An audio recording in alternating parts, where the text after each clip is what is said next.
Mining disasters are a thing of the past in Scotland. The country's last deep mine at Long Annet in Fife closed back in 2002. But the rescue techniques developed over many decades are now put to use in other industries, including the offshore and renewable energy sectors. The organisation which used to answer the call when disaster struck at the pit is now training a new generation of emergency response teams, as Andrew Anderson has been finding out. Come in the fresh air base. A smoke-filled mine. A rescue team trying to find an injured man. As the smoke clears, they see him. The base to Liam. Go ahead, Liam. We've located the casualty at point D. He's unconscious. On the surface, it's the news they were hoping for. This is a training exercise at a facility in Fife. Prepare to lift. And lift.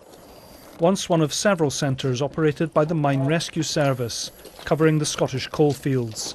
Some of this team joined up when they were miners. During the miners' strike, I was involved in fires at Salisbury, Francis and Seafield.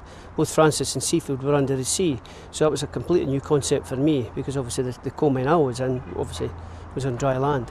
Knockshinnock Castle Colliery near Cumnock, Ayrshire. A reminder of how dangerous the mines were and how skilled the rescuers. All but 13 miners were taken to safety from this Ayrshire pit. Mine rescues are pretty rare these days in this country, but as the way we get energy changes, so do the risks, and so does the training to deal with those risks.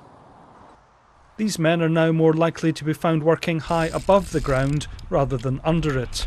Here they're practicing the rescue of a worker who's taken ill on a mast.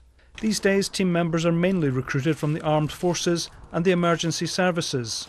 There's certain correlations between the emergency services and here at Mines Rescue. There's a lot of first aid work and dealing with external agencies whilst we're at jobs both in the emergency services and here.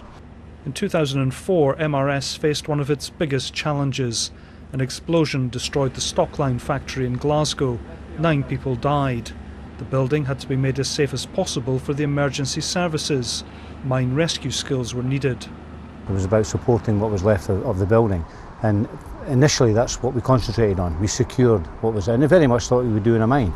After we'd done that, we implemented a system which we call tunnelling and shoring, which is tunnelling into the rubble to find casualties, and we recovered a few people. It was a successful exercise on our behalf. Safety, whether it's under the ground or above it, is the cornerstone of what this team does, making every workplace as safe as it can be. Andrew Anderson, reporting Scotland, Crossgates in Fife.